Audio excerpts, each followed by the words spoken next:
قادر دیا میں گلاں سناواں اپنے بابے دیاں تے تمہارے پٹھا کر کر ماراں. میں تو اللہ دی قسمیں ڈردا ہاں جڑیاں گلاں بابے غوث پاک نے فرمائیاں. آپ دا ایک مرید ہو گیا فوت. ہن سنو، فرماتے ہیں ایک بندہ فوت ہو گیا تو اس کی قبر میں جب فرشتے اس کو عذاب دینے لگے نا گر سے، تو بابا اور چلے گئے قبر. ہن مرزا جیلمی بولے گا اٹھے غوث پاک کہاں سے چلے گئے؟ ایک کتے دے دماغ میں جو پاؤنک تو سوا ککھ نہیں آؤں. کتے دے دماغ میں جو پاؤنک تو سوا ککھ نہیں آؤں، ککھ نہیں آؤں کہ کیسے یہ قبر سے نکلے گئے.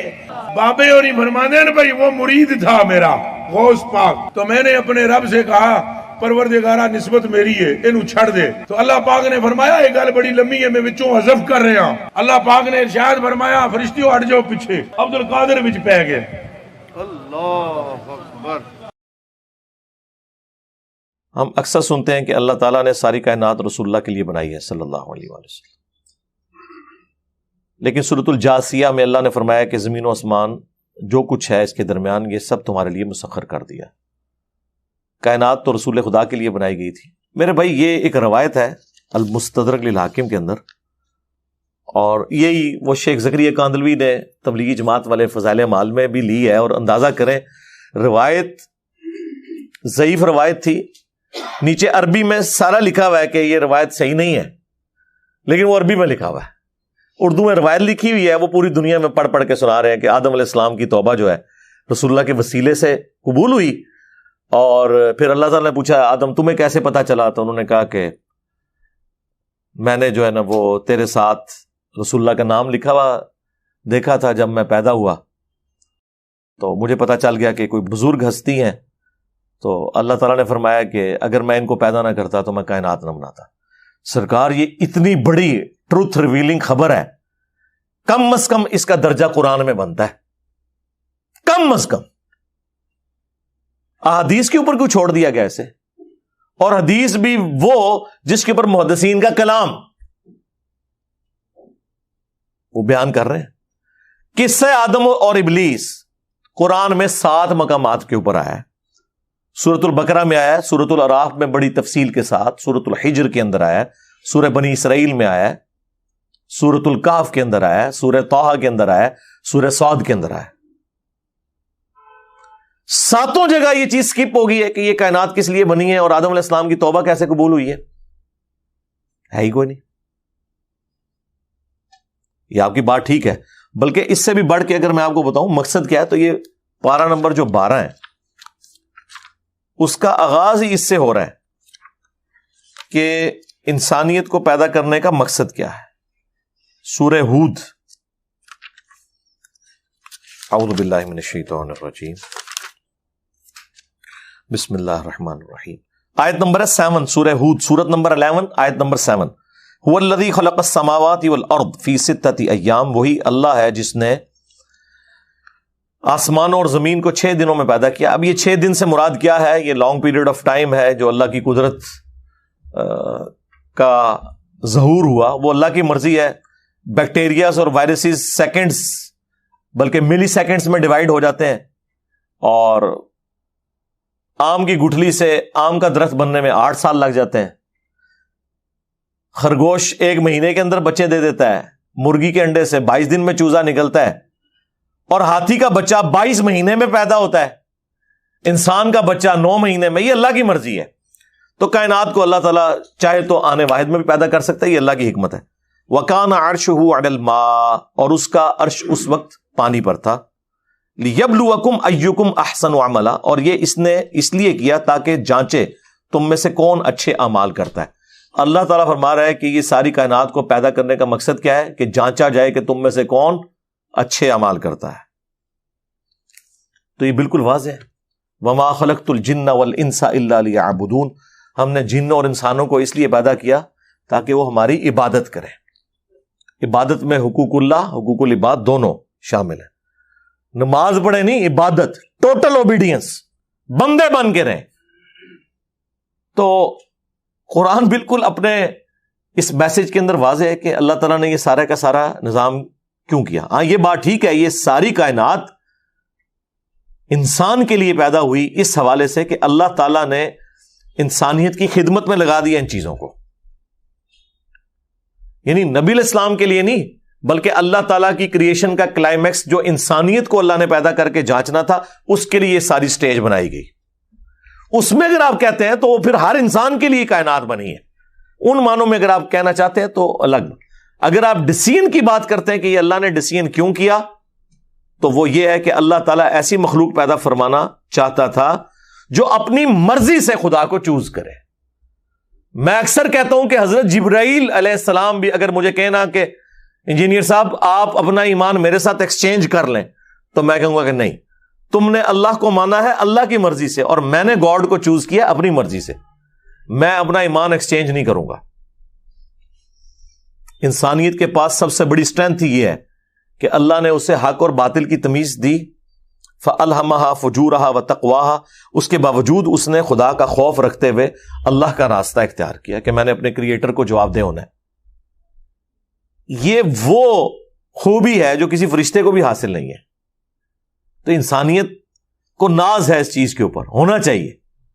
باقی جذباتی باتیں ہیں جی, نبی علیہ السلام کے ساتھ وہ چیز منسوب کرتے ہیں. جب ہم کہتے ہیں یار یہ اتنا بڑا ٹروتھ تھا کہ آدم علیہ السلام کی توبہ رسول اللہ کے وسیلے سے قبول ہوئی, اور وہاں پہ اللہ تعالیٰ نے فرمایا کہ اگر میں نبی کو پیدا نہ کرتا, یہ کائنات نہ پیدا کرتا. یہ باتیں جذباتی طور پہ تو بکتی ہیں, اور جو بندہ اس کے بارے میں گفتگو کرتا ہے اسے گستاخ کہہ دیتے ہیں. تو ان کے لیے پھر میں نے ہی پھکی تیار کی ہوئی ہے. کیا عیسیٰ ابن مریم کو اللہ کا بندہ کہنا عیسیٰ ابن مریم کی گستاخی ہے؟ کرسچن سے پوچھیں وہ تو کہیں گے گستاخی ہے. وہ کہتے ہیں کم از کم خدا یا خدا کا بیٹا کہو. ان کی تو تسلی نہیں نہ ہو رہی. تو کیا ہم نے کرسچنز کی تسلی کروانی ہے یا ہم نے وہ بات ماننی ہے جو اللہ تعالیٰ نے وحی کے اندر بیان کی ہے؟ اللہ تعالیٰ فرماتا ہے لقد کفر الذین قالوا ان اللہ هو المسیح ابن مریم, بے شک وہ کھلا کفر کر رہے ہیں کہ جو کہہ رہے ہیں کہ عیسیٰ ابن مریم ہی اللہ ہے. وقال المسیح, جبکہ مسیح تو خود کہا کرتے تھے یا بنی اسرائیل, اے اولاد یعقوب, اعبدوا اللہ ربی و ربکم, عبادت کرو اس اکیلے اللہ کی جو میرا بھی رب ہے اور تمہارا بھی رب ہے. انہ من یشرک باللہ فقد حرم اللہ علیہ الجنہ ومأواہ النار وما للظالمین من انصار, بے شک جو کوئی اللہ کے ساتھ شرک کرے گا اللہ تعالیٰ نے اس پہ جنت حرام کر دی ہے, اس کا ٹھکانہ جہنم کی آگ ہے, وہاں پر اس کا کوئی مددگار نہیں ہوگا. عیسیٰ ابن مریم کی صفائی اللہ تعالیٰ دے رہا ہے کہ وہ تو موحد تھے, انہوں نے کبھی شرک کی تعلیم نہیں دی. لیکن منوائیں کرسچنز کو, وہ کہیں گے نہیں ہم تو نہیں, یہ تو آپ شان گھٹا رہے ہیں. تو سرکار جو کچھ آپ سوچتے ہیں دوسرے بھی یہی کچھ سوچتے ہیں. اور آپ کے نبی نے کیا فرمایا, صحیح بخاری میں حدیث ہے, دیکھنا میری شان کو اس طرح بلند نہ کرنا جس طرح نصارہ نے اپنے پیغمبر کو بڑھا دیا تھا. میں اللہ کا بندہ اور اس کا رسول ہوں, مجھے اللہ کا بندہ اور اس کا رسول ہی کہنا. نماز میں ہم یہی کہتے ہیں محمدن عبدہ و رسولہ. اگر رسول اللہ کا یہ اسٹیٹس ہے نا تو تواڈے بابے تے شاہی کوئی نہیں سرکار. ہاں, کیونکہ میرے نبی سا ہے ہی کوئی نہیں, تیرے بابے تے شاہی کوئی نہیں. تم لوگ کہتے ہو چھڑ دو عبد القادر وچ پی گیا جے. عبد القادر دیا میں گلاں سناواں اپنے بابے دیاں تے تواں پٹھا کر کر ماراں. میں تو اللہ دی قسم ڈردا جڑیاں گلاں بابے غوث پاک نے فرمائیاں. آپ دا ایک مرید ہو گیا فوت. ہن سنو, فرماتے ہیں ایک بندہ فوت ہو گیا تو اس کی قبر میں جب فرشتے اس کو عذاب دینے لگے نا گر سے, تو بابا اور چلے گئے قبر. ہن مرزا جیلمی بولے گا اٹھے غوث پاک کہاں سے چلے گئے؟ کتے دے دماغ میں جو پاؤنک تو سوا ککھ نہیں آؤں. کتے دے دماغ میں جو پاؤنک تو سوا ککھ نہیں آؤں, ککھ نہیں آؤں کہ کیسے یہ قبر سے نکلے گئے. بابے اور ہی فرمانے ہیں بھائی وہ مرید تھا میرا غوث پاک, تو میں نے اپنے رب سے کہا پروردگارہ نسبت میری ہے انہوں چھڑ دے. تو اللہ پاک نے فرمایا ایک گل بڑی لمبی ہے میں وچوں حذف کر رہا ہوں. اللہ پاک نے ارشاد فرمایا فرشتیوں ہٹ جاؤ پیچھے. عبد القادر وچ پہ گئے. اللہ اکبر. عبد القادر نے روح کھولی, اور سرکار تو آڑے بابیاں نو کھنگن نہیں دینا کسی نے. اچھا دوسری طرف یہی آپ کو حدیث سناتے ہیں بخاری مسلم سے کہ قیامت کے دن انبیاء بھی کہہ رہے ہوں گے نفسی نفسی، آج مجھے اپنی جان کی فکر ہے، آج مجھے اپنی جان کی فکر ہے۔ حضرت آدم علیہ السلام کہیں گے آج مجھے فکر ہے کہ میں نے اللہ تعالیٰ کی نافرمانی کی تھی۔ حضرت موسیٰ علیہ السلام کہیں گے مجھ سے بندہ مر گیا تھا۔ حضرت نوح علیہ السلام کہیں گے میں نے اپنے کافر بیٹے کے لیے دعا کر دی تھی۔ حضرت ابراہیم علیہ السلام اپنے 3 وہ توریتن جو جھوٹ ہیں، جھوٹ کی کیٹیگری میں نہیں آتے، جائز ہیں، پھر بھی اللہ سے ڈرتے ہوئے کہیں گے آج مجھے وہ یاد آ رہے ہیں۔ اور عیسیٰ ابن مریم کہیں گے آج ایک شخص ایسا ہے کہ جس کی اگلی اور پچھلی ساری خطائیں اللہ نے معاف کر دی ہیں، تم محمد رسول اللہ کے پاس جاؤ صلی اللہ علیہ وآلہ وسلم۔ سرکار جہاں انبیاء کا یہ سٹیٹس ہے کہ وہ نفسی نفسی کر رہے ہیں، ادھر تواڈے بابے کتنے آ گئے؟ اس کا مطلب ہے یہ اپنے بابوں کو انبیاء سے بھی بڑا سمجھتے ہیں۔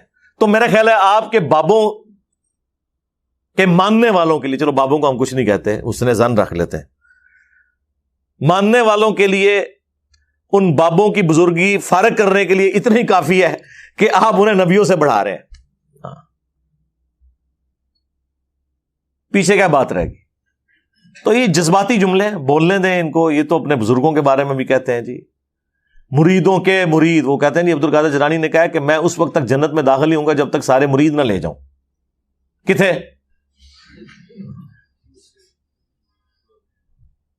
عبدالقادر جیلانی کو بیچاروں کو تو پتہ بھی نہیں ہوگا کہ ان کے ساتھ لوگوں نے کیا منسوخ۔ مجھے بتائیں جیزس کرائسٹ کے ساتھ جو کچھ ہوا، انہیں پتا ہے کہ ان کے ساتھ کیا ہوا ہے؟ ان کو کیا پتا ہے؟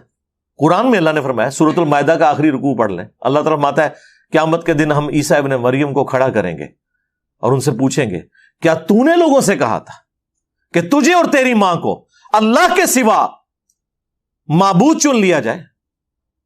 ہائے ہائے ہائے، آپ ذرا امیجن کریں کہ عیسیٰ ابن مریم کی کیا حالت ہونی ہے اس وقت۔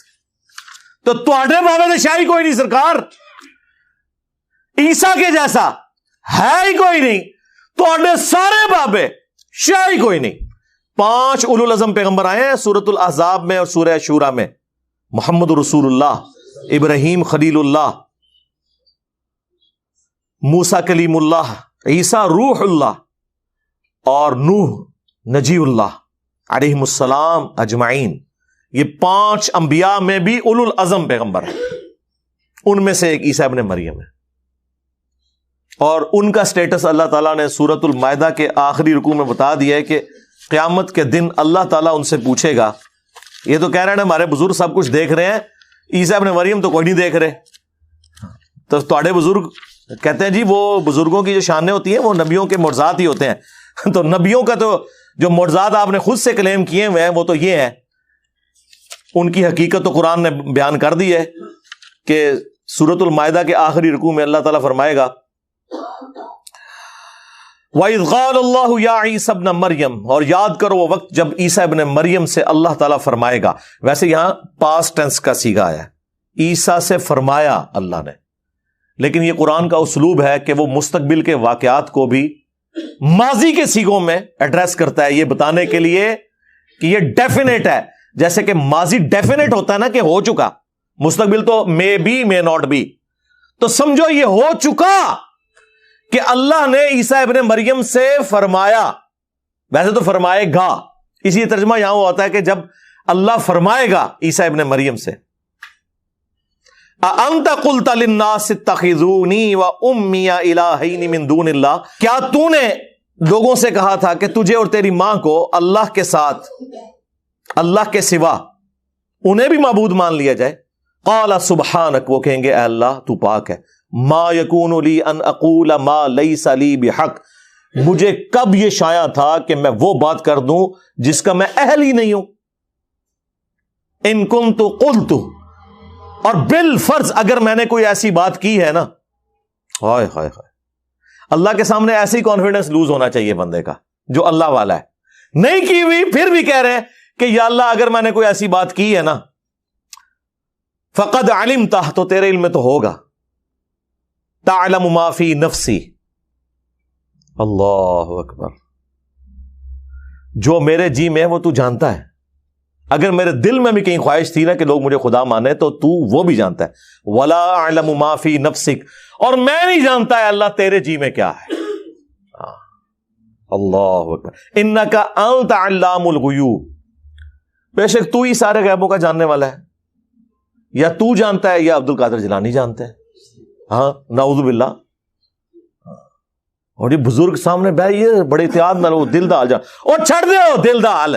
میں machine design the mechanical engineering کا فارمولا لکھ کے دیتا ہوں، مرے ہوئے زندہ کوئی بزرگ اسے صرف ریسائٹ کر کے بتا دیں، سمجھانا دے چھڑ دو، پڑھ کے بتا دیں کہ کیا لکھا ہوا ہے.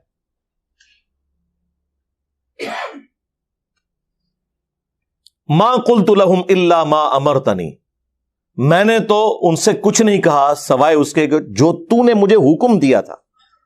حکم وہی ہے ان اعبدوا اللہ، کہ عبادت کرو اللہ کی. الا ما امرتنی بہ، جس کے ساتھ تو نے مجھے حکم دے کے بھیجا. ان اعبدوا اللہ، عبادت کرو اللہ کی. ربی و ربکم، جو میرا بھی رب ہے اور تمہارا بھی.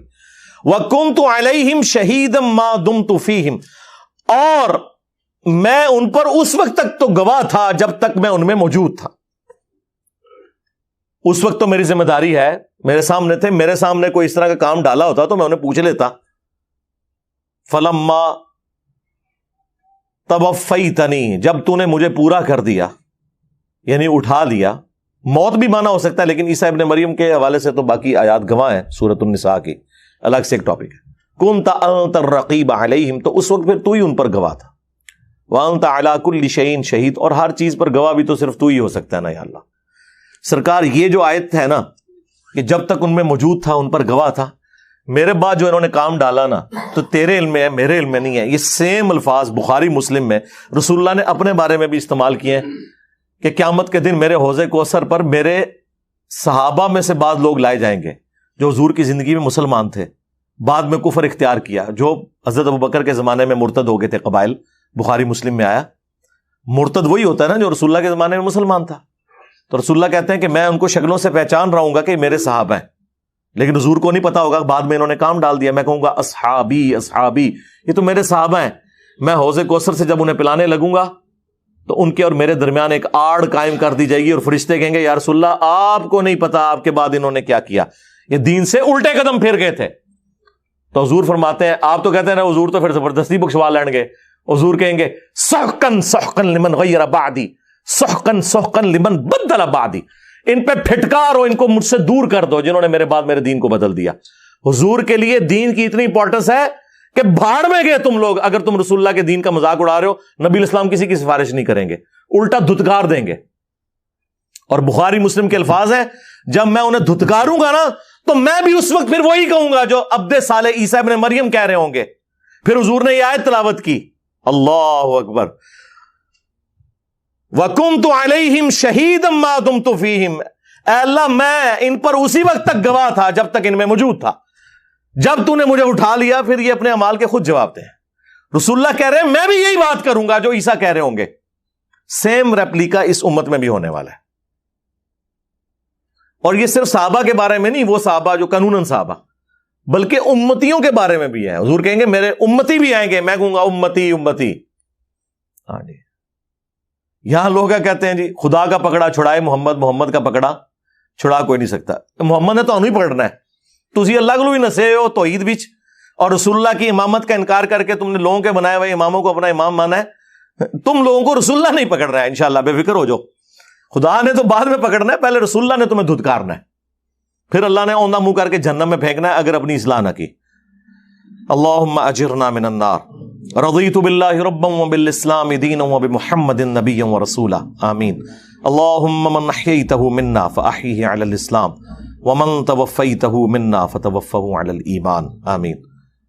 اے اللہ پھر تو ہی ان پر گواہ تھا. ان تعذبہم، اگر تو اب انہیں عذاب دے، فانہم عبادک، تو یہ تیرے بندے ہیں یا اللہ. اللہ اکبر. وان تغفر لہم، اگر تو انہیں بخش دے، فانک انت العزیز الحکیم، تو بے شک تو ہر چیز پر غالب ہے، حکمت والا ہے. یعنی یہاں پہ سفارش کوئی نہیں کی انہوں نے. پتہ حضرت عیسیٰ کو بھی ہے کہ مشرک کی کہاں سے بخشش ہونی ہے، بس اللہ کی قدرت کا اظہار کیا کہ اللہ تیرے بندے ہیں، چاہے انہیں بخش دے چاہے جو مرضی کر، تیرے تو اختیار میں ہے، میں کوئی انہیں آن نہیں کرتا. قال اللہ، تو اللہ تعالیٰ فرمائے گا ھذا یوم ینفع الصادقین صدقہم، آج کا دن وہ ہے کہ جب سچے لوگوں کو ان کے سچے عقیدے ہی نفع دے سکیں گے. ہاں شکر ہے یہ جواب اللہ تعالیٰ کا آ گیا ہے. مجھے بڑی تشنگی رہتی ہے اگر یہاں پہ بات ختم ہو جاتی نا کہ عیسیٰ ابن مریم کہیں گے یا اللہ تیرے بندے چاہے تو انہیں معاف کر دے بخش دے، اور آگے روئے سخن بات کا بدل جاتا تو پھر بھی کوئی نہ کوئی بزرگ بابا بیچ میں ٹھہر جاتا. لیکن اللہ تعالیٰ نے کہا ہے کہ آج وہ دن ہے عیسیٰ کہ سچے لوگوں کو اس کی سچائی فائدہ دے گی. اگر کسی نے جھوٹے عقیدے اللہ کی طرف منسوب کیے ہوئے ہیں تو ان کو کوئی فائدہ نہیں ہونے والا. لہم جنات تجری من تحتها الانہار، ایسے سچے لوگوں کے لیے جنتیں ہیں جن کے نیچے نہریں بہتی ہوں گی. خالدین فیہا ابدا، اس میں رہیں گے ہمیشہ ہمیش. رضی اللہ عنہم ورضوا عنہ، اللہ ان سے راضی وہ اللہ سے راضی. دیکھ لیں یہ ہر اہل ایمان کے لیے فضیلت ہے کہ اللہ اس سے راضی اور وہ اللہ سے راضی. ذالک الفوز العظیم، اور یہ ہے اصل میں بڑی کامیابی. اللہم اجعلنا منہم، اللہم انا نسألک جنت الفردوس مع النبیین والصدیقین والشہداء والصالحین آمین. للہ ملک السماوات والارض، آسمانوں اور زمین کی بادشاہت اللہ ہی کے لیے ہے. وما فیہن، اور جو کچھ ان کے درمیان ہے، یعنی پوری کائنات. اللہ تعالیٰ جب ساتوں آسمان کے ساتھ زمین اور ان کے درمیان کا ذکر کرے تو مراد پوری کائنات، کیونکہ میریکل پلانٹ اس یونیورس میں یہ زمین ہے جہاں پہ اس طرح کی زندگی ایگزسٹ کرتی ہے. وَهُوَ عَلَى كُلِّ شَيْءٍ قَدِيرٌ، اور وہ ہر چیز کے اوپر قادر ہے. اس پہ سورہ المائدہ مکمل ہوئی ہے. آپ اندازہ کریں یہ کتابوں کا خدا ہے، اس لیے تو ہم عرض کرتے ہیں کہ مرنے سے پہلے اے مسلمان کر لے اس پہ غور. کتابوں کا خدا اور ہے، بابوں کا خدا اور. بابے بھی اسی خدا کو ہی مانتے ہیں، لیکن کاش انہوں نے قرآن و سنت پڑھا ہوتا تو ان کوالٹیز کے ساتھ مانتے کہ جو اس شخص پہ نازل ہوئی ہے جس کی قبر مدینے میں ہے صلی اللہ علیہ وآلہ وسلم. لوگ پہلے ہم سے پوچھا کرتے تھے نا یار ہمارے بزرگوں نے نہیں تھا قرآن حدیث پڑھا ہوا، تو ہم تھوڑا ریلیکٹنٹ ہوتے تھے یہ بتانے میں. پتا تو ہے کہ کوئی نہیں پڑھا ہوا، لیکن اب تو ہم ڈنکے کی چوٹ پہ کہتے ہیں کہ کوئی نہیں پڑھا ہوا تھا. ظاہر ہے جب ترجمہ ہی پہلا قرآن کا 8 سے 200 سال پہلے ہو رہا ہو، اور بخاری کا پہلا ترجمہ 8 سے 100 سال پہلے ہو رہا ہو، اور وہ بھی ترجمے کتابوں میں ہی لکھے ہوئے تھے. اصل چینج ان 10-15 سالوں میں آئی ہے جب سافٹ ویئرز بنے ہیں اور اردو ترجمے کی ایپس آ گئی آپ کے پاس. تو مجھے بتائیں آج اس علم کی وجہ سے ہمیں پتا چلا، پرانے لوگوں نے تو کچھ دیکھا ہی نہیں ہوا تھا، ان کو بیچاروں کو کیا پتا تھا، لائی لاگ تھے سارے. ٹھیک ہے، اللہ کا شکر ادا کریں. اس لیے میں نے کہا تھا کہ نبی علیہ السلام کے صحابہ تابعین تبع تابعین کے بعد سب سے مبارک دور اگر اسلام نے کوئی دیکھا ہے نا تو یہ ہے جب قرآن کا ترجمہ، حدیث کے ترجمے آپ کے ہاتھ میں. ورنہ ہم نے بھی ویسے ہی جاہل مر جانا تھا جس طرح پچھلے 1000 سال سے ہمارے بزرگ بابے جاہل مر رہے تھے. نہ قرآن کا پتہ، نہ حدیث کا پتہ، شعر و شاعری. اندازہ کریں کلام، اور اس سے دین سمجھ رہے ہیں. اللہ کی کتاب پڑھنے کے لیے کوئی تیار ہی نہیں ہو رہا. وہ اگلے دن مجھے ارشاد بھائی نے ایک کلپ ایک بھائی کا دکھایا، تو انہوں نے ایک فرضی قصہ بیان کیا، فرضی قصہ سمجھانے کے لیے. جیسے مولانا روم نے بھی اچھے قصے بیان کیے ہیں اور بڑی کہانیاں بھی گھڑی ہیں انہوں نے. موسیٰ علیہ السلام کے بارے میں جو جی بندے کا گوشت چاہیے ہے، اللہ تعالیٰ نے انسانی گوشت چاہیے ہے، ایک کہانیاں چھڑ کے وہاں پہ بڑے اصلاحی واقعات ہیں مثنوی کے اندر. جھوٹ بھی بہت ہے، گمراہیاں بھی بہت ہیں، شرکیہ چیزیں بھی بہت ہیں. تو وہ بھائی بتا رہے تھے کہ انہوں نے ایک فرضی اپنی پوسٹ کو ہی لگائی کہ جی میں نے وہ ہیر رانجھا ہے نا، ایک فیمس پنجاب کے اندر سٹوری ہے عشق معشوقی، عشق مجازی. اچھا دیکھیں یہ سارے مولوی اور صوفی عشق مجازی سے عشق الہی کی طرف جاتے ہیں. مجھے بتائیں قرآن و حدیث میں کہیں عشق مجازی سے عشق الہی کی طرف جانے کا ذکر موجود ہے کہ نبی علیہ السلام کے صحابہ کرام جو ہیں وہ اس طریقے سے اوپر جاتے تھے؟ اور اس میں تو انہوں نے پھر لمٹس بھی کراس کر دی ہوئی ہیں. یہ مادو لال حسین، مادو لال ایک لڑکا تھا جس پہ حسین نام کا ایک صوفی بزرگ عاشق ہوا تھا. ہاں جا کے پوچھ لیں، خود وہ فخریہ بیان کرتے ہیں. انہوں نے کہا تھا تیرے لیے آنر ہے کہ میرے نام سے پہلے تیرا نام بولا جائے گا. جی اللہ تک پہنچے ہوئے سر، جو ذلیل طریقے. ٹھیک ہے جی، یہ اس لیول پہ یہ سارے لوگ کام. تو وہ کہتے ہیں کہ میں نے ہیر کے مزار پہ ایک 70 سال کا بابا دیکھا جو رو رو کے دعا کر رہا تھا. تو کہتے ہیں میں اس کے قریب ہوا. اب یہ وہ سمجھانے کے لیے ایک فرضی واقعہ انہوں نے لکھا ہے تو کہ میں سنوں یعنی انہوں نے کسی عورت کا، فیمیل کا ذکر کیا کہ وہ پاس ہوئی کہ میں سنوں کہ بابا جی کیا یہاں رو رو کے دعائیں کر رہے ہیں. کوئی بابا جی بھی کوئی ناکام عاشق ہیں اپنے زمانے کے. اما ہیر کی قبر کے اوپر کیا وہ دعائیں کر رہے ہیں؟ اما ان کی ماری نہیں تو انو اس طرح دی ماما مبارک ہون. تو وہ دعا یہ کر رہے تھے، اے اللہ ایس ہیر ورگی بہن کسی نو نہ دیں، اس ورگی یعنی اس جیسی بہن کسی کو نہ دینا، اس طرح کی بیٹی کسی کے گھر پیدا نہ کرنا، اس طرح کی بیوی کسی کو نہ دینا، اس طرح کی بدبخت قسم کی عورت. اچھا وہ کہتے ہیں جب میں نے یہ پوسٹ لگائی ہے تو لوگوں نے مجھے گالیاں نکالنی شروع کر دی کہ آپ گستاخ ہو گئے ہیں اما ہیر کے. انہیں پھر اگلی پھکی دی تھی، اس نے پھر نیچے لکھا کہ جو مجھے اس بات کے اوپر کرٹیسائز کر رہے ہیں، اے اللہ ان ساروں کے گھروں میں، ان کی آنے والی نسلوں میں اس طرح کی ہیریں پیدا ہوں. تو لوگوں نے اور گالیاں نکالنی شروع کر دی. وہ ایک جگہ ٹھہرو نا، اگر آن کر رہے ہو تو کہو آمین آن میں. تو یہ میرا خیال ایک بڑا اچھا طریقہ ان کا سمجھانے کا، انہوں نے بڑے اچھے طریقے سے میسج دیا کہ جس کی آپ تعظیم کر رہے ہو، خواہش نہیں کر رہے کہ اس طرح کی بچی تمہارے گھر میں پیدا ہو، ٹھیک ہے، لیکن دوسری طرف ہماری کیا خواہش نہیں ہوگی کہ سیدہ فاطمہ، سیدہ زینب، سیدہ عائشہ رضی اللہ عنہم اجمعین وعلیہم السلام اجمعین اس طرح کی بچیاں مسلمانوں کے گھروں میں پیدا ہوں. تو سرکار انہیں رول ماڈل بناؤ. ٹھیک ہے جی. صلو علی محمد وآل محمد، اللہم صلی علی محمد وعلی آل محمد واصحاب محمد اجمعین الی یوم الدین.